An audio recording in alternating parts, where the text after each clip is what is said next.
దేవుని వాక్యాన్ని ధ్యానించుకున్నాం. ఉదయకాలపు ప్రభు సన్నిధిలో యేసుక్రీస్తు వారి తన స్వరక్తం ఇచ్చి సంపాదించిన తన సంఘములో మానవ సంబంధమైన సంఘములో కాకుండాన్నట్లు ప్రార్థన చేసుకుని దేవుని వాక్యాన్ని ధ్యానించుకున్నాం. మహాపరిశుద్ధుడు అయినటువంటి మా ప్రియమైన పరలోకపు విపక్షాల నిలబడి నేను వారి యొక్క అమూల్యమైన వాకులను నేను అనేకమైనటువంటి నేను వారి ఎన్నో ఉన్నతమైన సంగతులను బోధించడానికి నీ పక్షాన్ని నిలబడి ఉండగా నాకు కావలసినటువంటి పర సంబంధమైన జ్ఞానం దయచేసి ప్రార్థన చేస్తూ విరుచున్నటువంటి నీ పిల్లలకు వినగలిగిన చెవులు గ్రహించగల మనసు దయచేసి నేను చెప్పబడేటటువంటి వాక్యాన్ని జాగ్రత్తగా ఆలోచన చేసుకొని సరైనటువంటి నేను ఆ వాక్యము తెలుసుకొని భూమి మీద బ్రతుకులను వారు వారి కుటుంబాలు ఎంతో భయభక్తులు కలిగి నడుచుకున్నట్టు కావలసిన శక్తిని దయచేయమని నేను ఇంకా రాలేనటువంటి వారు ఉన్నటువంటి వారి గురించి ప్రార్థన చేస్తున్న వారికి కూడా నిశ్చితమైంది నీవే నడిపించి సంఘంలో చేర్చమని ప్రార్థన చేస్తూ యేసునామములో ప్రార్థన వేడుకుంటున్నాను తండ్రి. ఆమేన్. మంచిదండి. మరి ఈ సమయంలో దేవుడి వాక్యం నుండి కొన్ని విషయాలను మరి నేను బోధిస్తూ ఉండగా దేవుడి వాక్యాన్ని బోధించుండగా ఆ వాక్యంలో నుండి చెప్పబడుతున్నటువంటి ఆ సౌండ్ తగ్గి ఈ యొక్క బంద్ చేయొద్దు నాన్న, కొంచెం తగ్గి ఊకంటే దీన్ని మాత్రం పూర్తిగా తిప్పేయలేదు.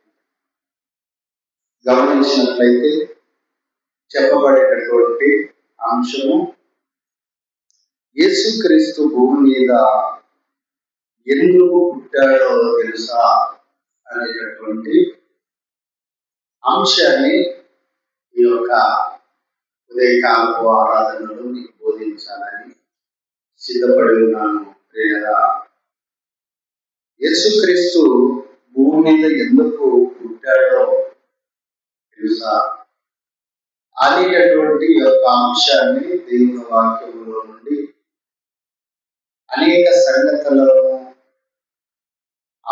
ఆలోచింపజేస్తూ బోధిస్తూ ఉండగా జాగ్రత్తగా వినాలని మనం చేస్తున్నాం. యేసుక్రీస్తు వారు భూమిని ఎందుకు పుట్టాడు? ఈరోజు సమాజాన్ని ప్రశ్నిస్తే ఎందుకు పుట్టాడు అంటే పండగ చేసుకోవడానికి, లేకపోతే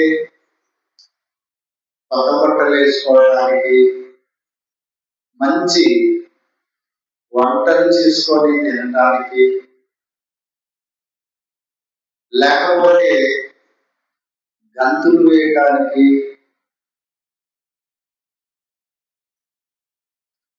అని లోకానికి యేసు ప్రభు రాక లేక పుట్టుక సందడిగా మారిపోయింది.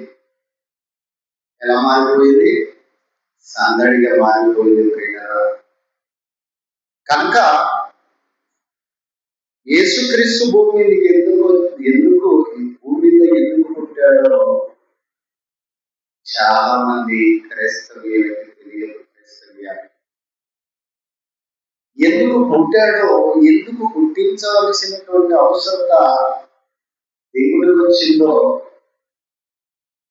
యేసుక్రీస్తు తనకి తానే పుట్టాలని యేసుక్రీస్తు ఆలోచన కాలేదు. యేసుక్రీస్తు వారిని కన్యక గర్భమునందు జన్మింపజేసి ఈ భూమి మీద మరి ఆయన జన్మకు పరమార్థాన్ని ఆయన జన్మించి పెరుగుతూ ఆయన ఎందుకు వచ్చాడో, ఎందుకు రావాల్సినటువంటి అవసరత వచ్చిందో పరిశుద్ధ ఆత్మ ద్వారా దేవుడు వాక్యంలో ఆలోచన చేద్దాం. పిల్లరా, రోమిలకు రాసినటువంటి పత్రిక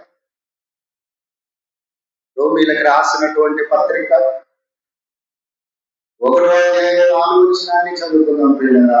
దేవుడు ఏం చెప్తున్నాడో వీళ్ళకి రాసినటువంటి పత్రిక 1వ అధ్యాయము. దేవుడు తన కుమారుని ఏమంటున్నాడు? దేవుడు తన కుమారుడును మన ప్రభువు అయిన యేసుక్రీస్తు విషయమైన,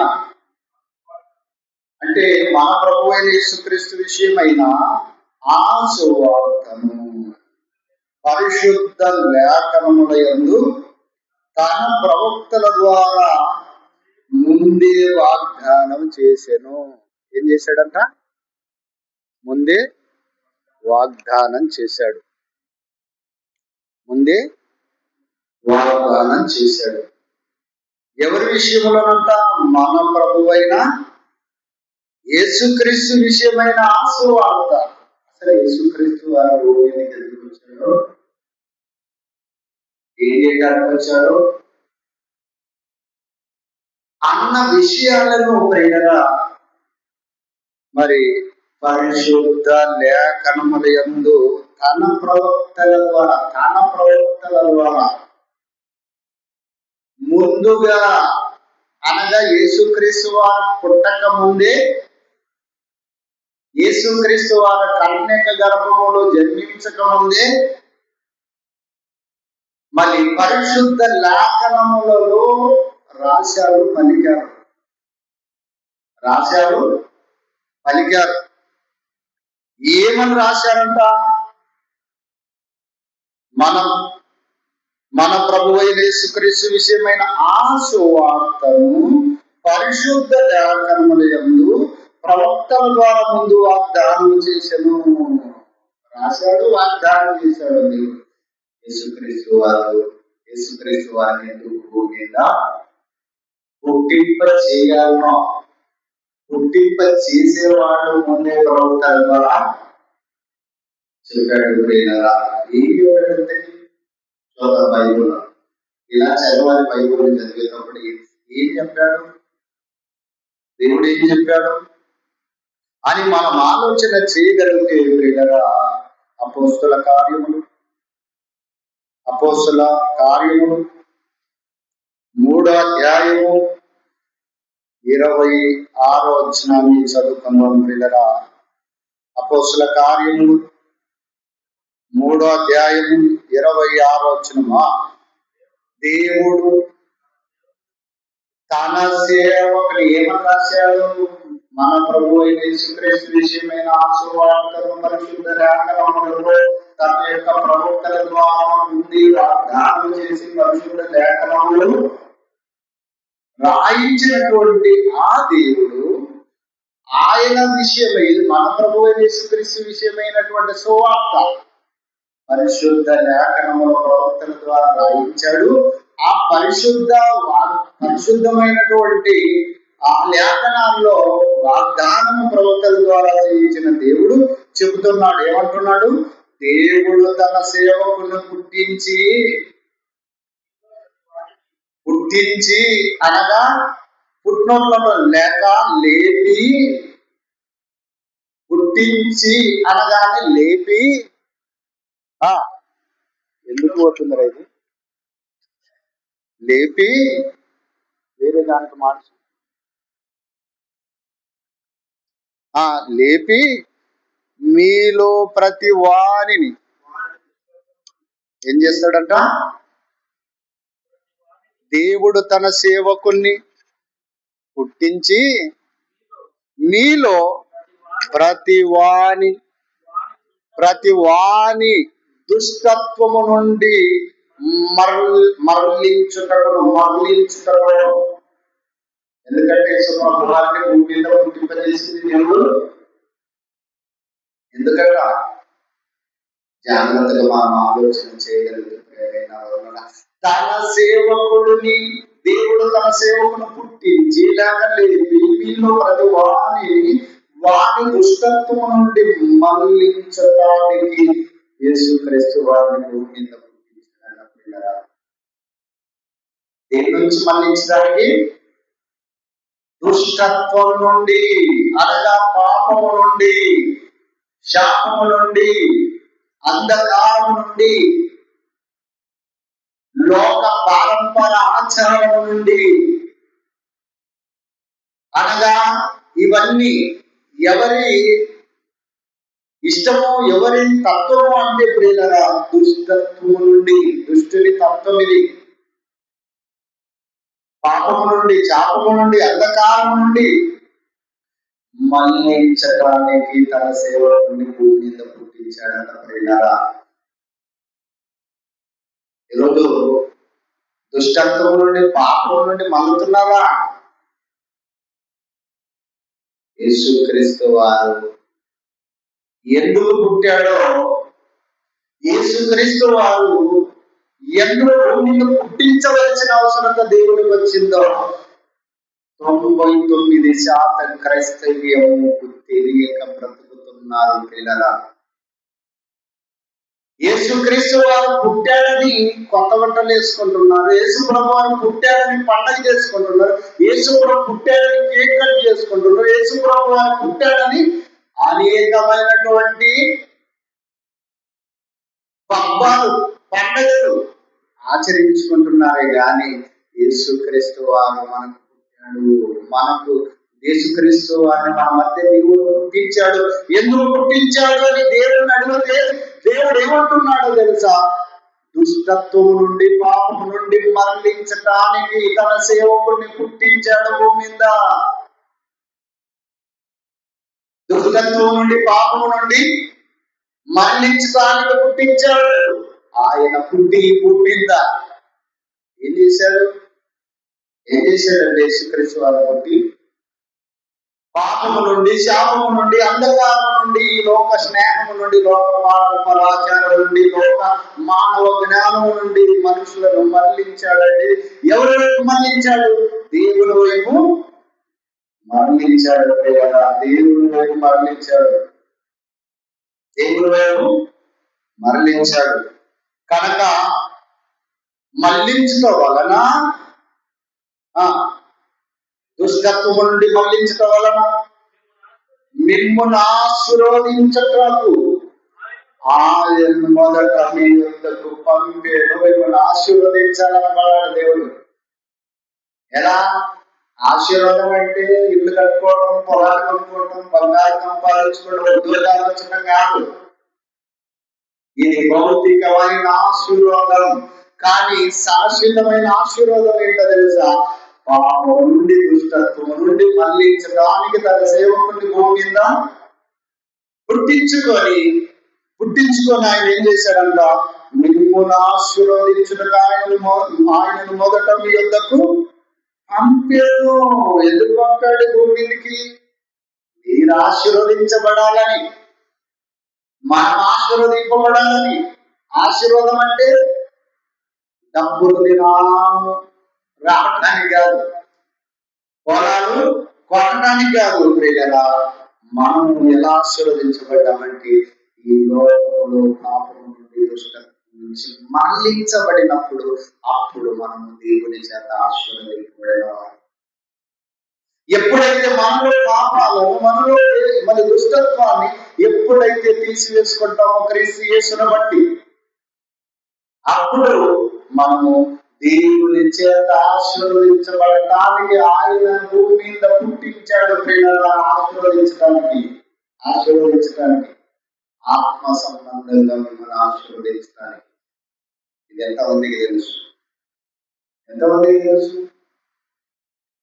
పండగ, ఈ క్రిస్మస్ పండగ అనే లోపల ఏమనుకుంటాడు మనిషి? ఎన్నడి చర్చికి రానివాడు కూడా ఆ రోజు ప్రతివర్త ధర్మమును అవతారం ఎత్తి ఎక్కడొస్తాడు? మందిరానికి వస్తాడు. ఎక్కడికి వచ్చావు ఆ రోజు? పండగ నాడన్న బ్రదర్ అని చెప్తాడు. ఇతను ఏం 365 రోజుల్లో ఒక్క రోజు లేక 2 రోజులు దేవుని మందిరానికి వస్తే నీకు ఆశీర్వాదం ఉంటుందా?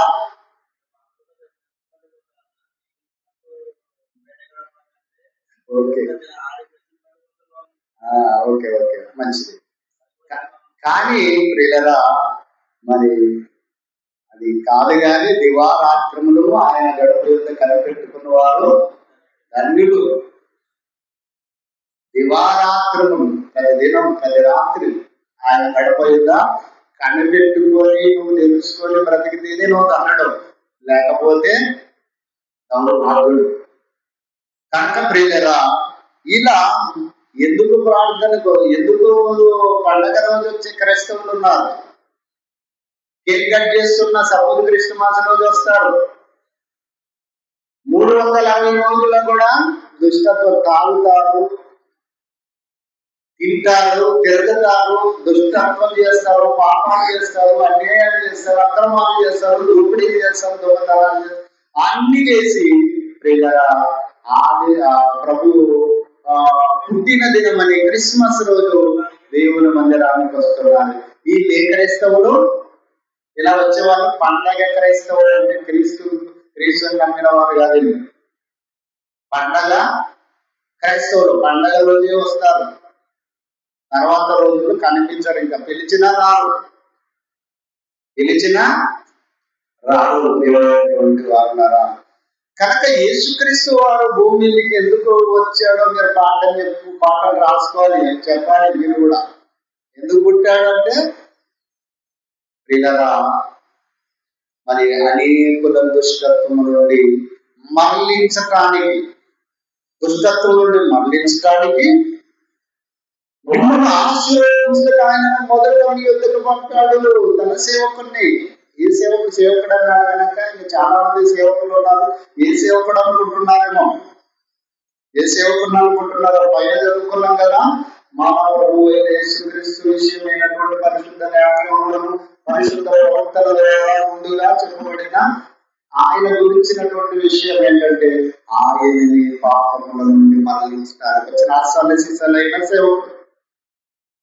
అందరూ తమ సొంత కార్యమునే చూసుకున్నారు. ఈ మంది సేవకులు అని చెప్పుకున్న వాళ్ళందరూ కూడా యేసుక్రీస్తు వారు చెట్టు పొలం కొనలేదు, ఆయన సేవలో ఒక ఇల్లు కూడా కట్టలేదు, ఒక చెట్టు చల్ల కొనలేదు, ఒక ఇల్లు కట్టలేదు, ఒక పొలం ఒక ఎకరం కొనలేదు. కానీ కొట్టున్న వాళ్ళందరూ కూడా ఎవరు, మనం అంతటి స్థాయిలో లేము అని మనమే సాక్ష్యం చెప్పుకుంటున్నాం. ఇవన్నీ చేసి ఆయన సమాజం కొరకు పుట్టిన, సమాజముకు శ్రేయస్సు కొరకు పుట్టిన దేవుని కుమారుడు. పేదరా, ఆయన నిజమైన సేవకుడు, అసలు సిసరైన సేవకుడు. ఈరోజు సేవకులు అని చెప్పుకుంటున్న వాళ్ళ దగ్గర 100,000 కోట్లు కొనుగుతున్నాయి. దేవుని పేరున సంపాదించుకొని అసలు సిసలైన దేవుని వాక్యాన్ని పక్కకు పెట్టి కొన్ని వారికి అనుకూలమైన బోధలు చేసేటటువంటి సేవకులుగా ఉంటున్నారు. కనుక యేసుక్రీస్తు వారి పుట్టుక లోక కళ్యాణం కొరకై పుట్టాడు. ఆయనను పుట్టాడని పండుగ చేసుకున్న సంతోషించి 2 రోజులు ఆనందించడానికి కాదు పిల్లరా, మనము కూడా ఆయన అడుగు చోటని ఎందుకు నడచవలసినటువంటి వారిగా ఉన్నాం. కనుక ఇంకో మాట చూద్దాం, ఇంకో మాటను కూడా చూద్దాం.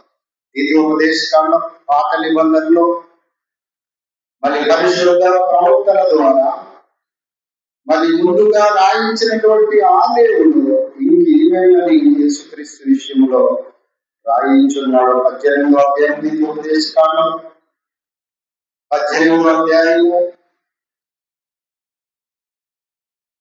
17 వచనాల నుంచి చదువుకుందాం. 16 నుంచి చదువుకుందాం. 16 నుంచి ఇంకా బాగుంటుంది. ఈ గొప్ప అగ్ని నాకు ఇకను కనపడకుండా ఉండగా గాలి అని కనబడకుండా ఉండగాక అని చెప్తివి. ఆ సమయమున నీ దేవుడైన యెహోవాను నీవు అడిగిన వాటినన్నిటి చొప్పున నీ దేవుడైన యెహోవా నీ మధ్యను నా వంటి ప్రవక్తను నీ సహోదరులలో నీ కొరకు పుట్టించును. ఆయన మాట వినవలెను నీవు. ఎవరికి చెప్తున్నాడు మోషే మాటని? ఎవరికి చెప్తున్నాడు? ఇశ్రాయేలీయులైనటువంటి 12 గోత్రాల తెగకు సంబంధించిన ప్రజలతో చెప్తున్నాడు. ఏమని చెప్తున్నాడు? యెహోవా నీ మధ్యలో నా వంటి ప్రవక్తను నీ సహోదరులలో నీ కొరకు పుట్టించును.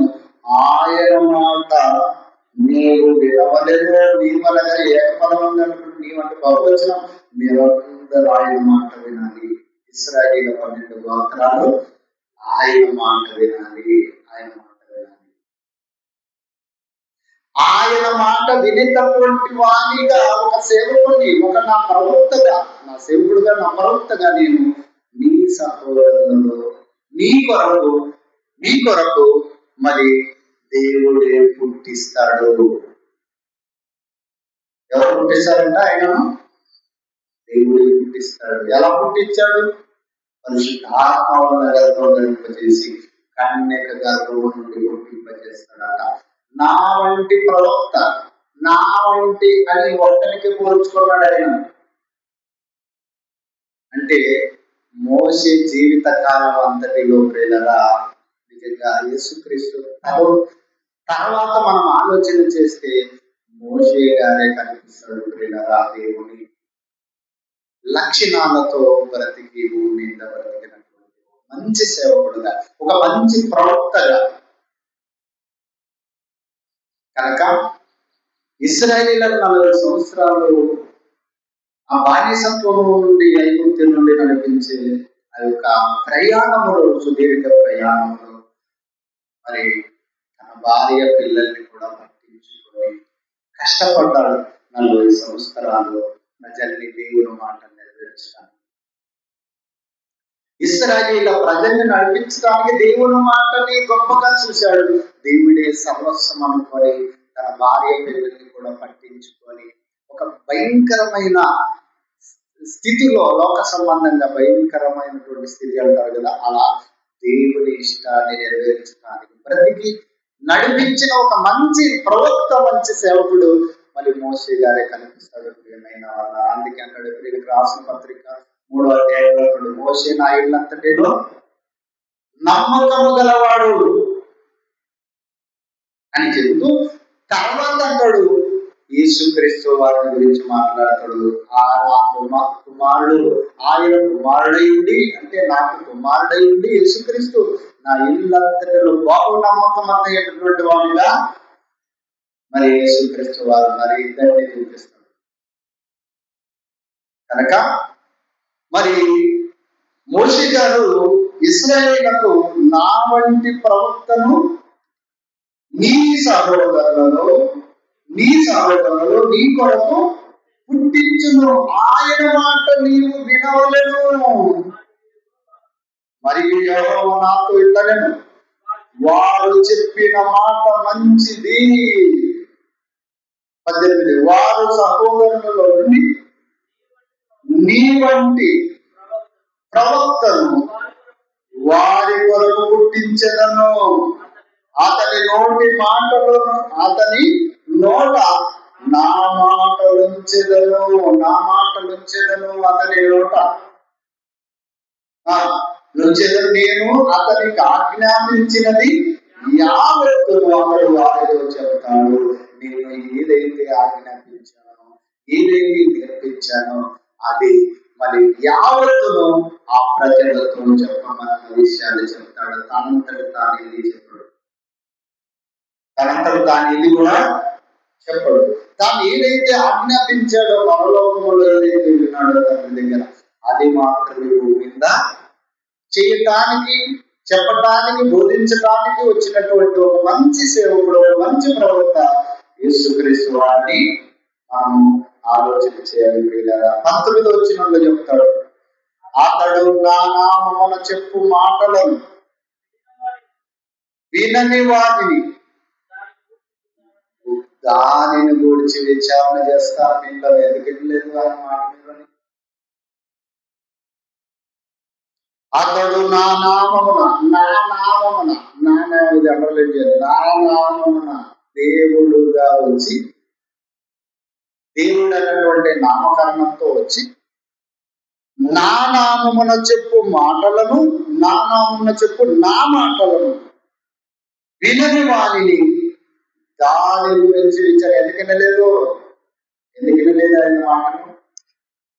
పాపాలు తీసివేసుకోవాలని నాకు ఎవరు చెప్పలేదు. కొత్త బట్టలు వేసుకోమని, పండగ చేయమని, సపోజ్ కృష్ణాలు చేయమని, ప్రభువు పుట్టాడని ఆనందించమని, సంతోషించమని చెప్పారు. అది మాత్రమే నేను విన్నాను, కానీ మిగిలింది నాకు ఎవరు చెప్పలేదని అంటావు. లేకపోతే చెప్పినా నేను ఉండలేనని జవాబు చెప్పుకుంటాను. ఆయన చేసే విచారణలో ఆయనకు చెప్పుకోవాల్సినటువంటి బాధ్యత ఉంది అన్నటువంటి విషయాన్ని మీకు తెలియపరుస్తున్నాను ప్రియులారా. కనుక విచారణ చేస్తాడంట. ఆయన మాట వినకపోతే ఎందుకు వినలేదు? ఇప్పుడు కూడా ప్రియులారా, ఈ మధ్య నేను కూడా కొన్ని సంగతులు చెబుతున్నాను. ఈ మాటలు మీరు వినలేదనుకో, ఎవరి దగ్గర విచారణ చేయబడతారు? మీరు ఎవరి దగ్గర? దేవుడి దగ్గర విచారణ చేయబడతారు. ఒక వ్యక్తి మీకు చెప్పాడు ఈ విషయాలు, అస్సలు సిసలైన విషయాలు చెప్పాడు, మీరు చెప్పినా వినలేదు కనుక, ఎందుకు వినలేదు అన్నటువంటి విషయాన్ని ఆయన ఏం చేస్తాడంట? విచారణ అంటే విచారణ చేస్తుంటారు. ఎవరెవరు చేస్తారు విచారణ? విచారణ? పోలీసు వాళ్ళు చేస్తారు విచారణ. తర్వాత కోర్టులో, న్యాయస్థానంలో జడ్జి ముందు జడ్జి విచారణ చేస్తుంటాడు. విచారణ లాయర్లు చేస్తూ ఉండగా వింటాడు జడ్జి.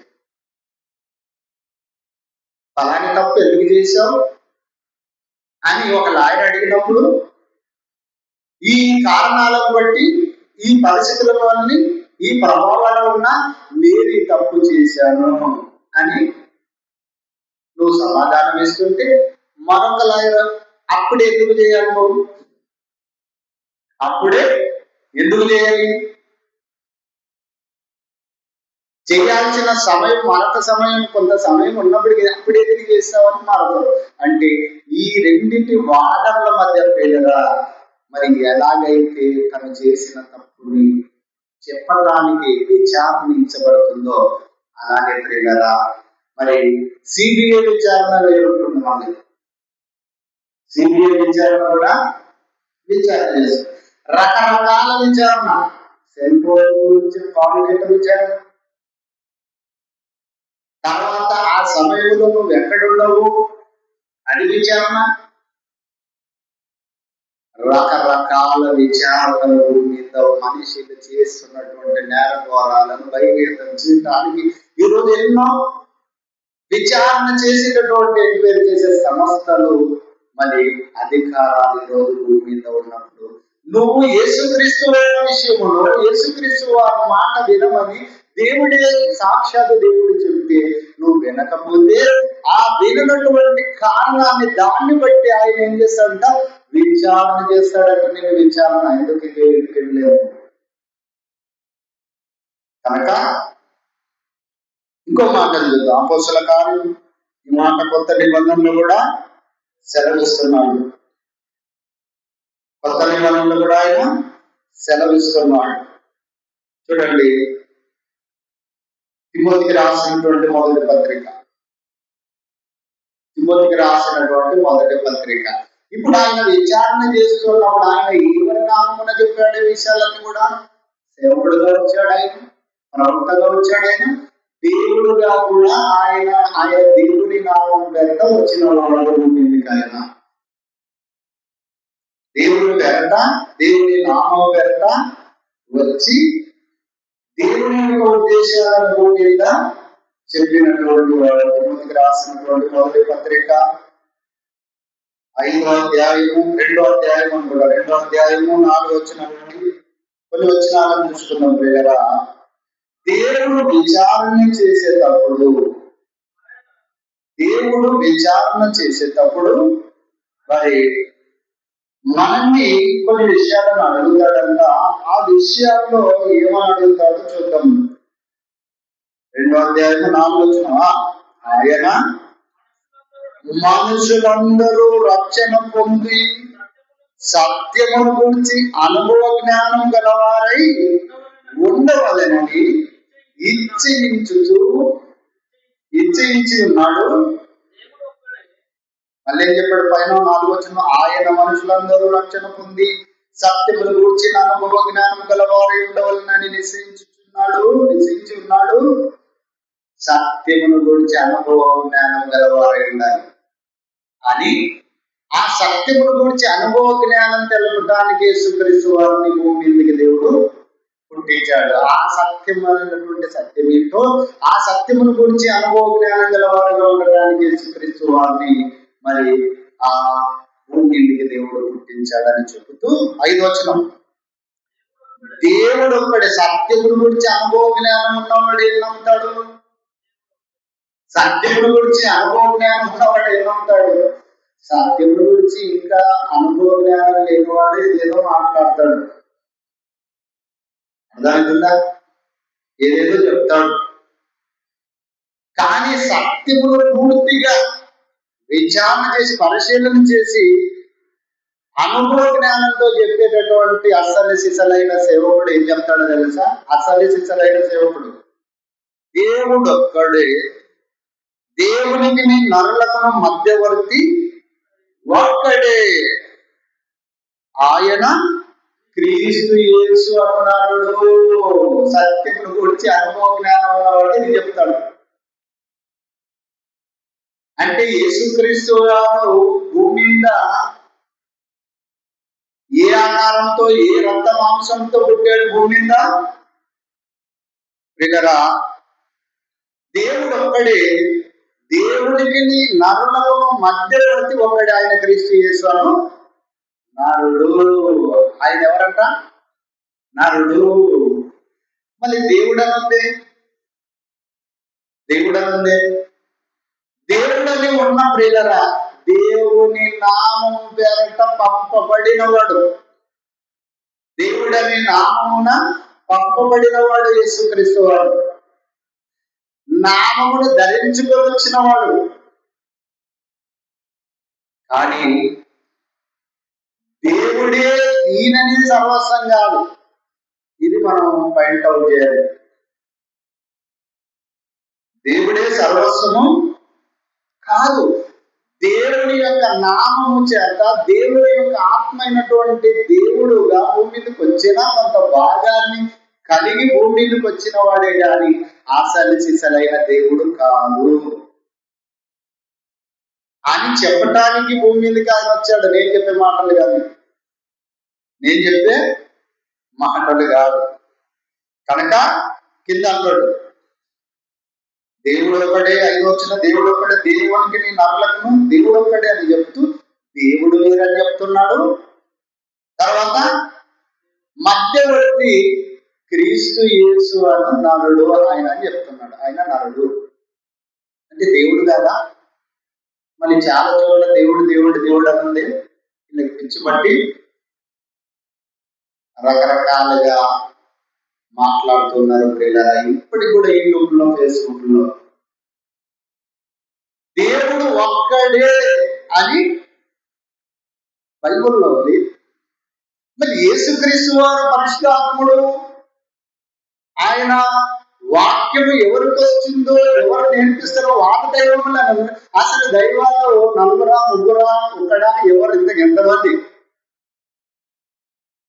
ఆలోచన చేయగలిగితే ప్రవీణ వాళ్ళ ఒక్కడే అనే మాట తిమోతిలకు రాసినటువంటి మొదటి పత్రిక, తిమోతికి రాసిన మొదటి పత్రిక 2:3 2:4-5 వరకు చదువుకున్నాము అని చెప్తూ 6వ వచనం క్రీస్తు యేసు నరుడు అని చెబుతూ ఈయన అందరి కొరకు విమోచన క్రయధనముగా తను తానే సమర్పించుకొని దీనిని గురించిన సాక్ష్యము యుక్త కాలమందు ఇవ్వబడను.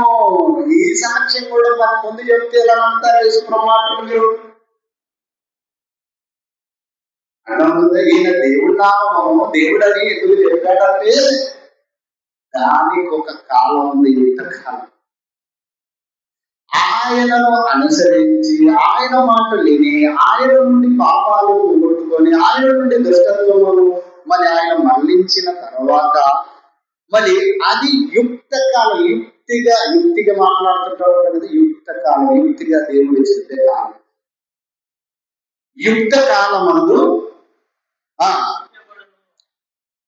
యుక్త కాలమందు ఇయ్యబడదు ఏది?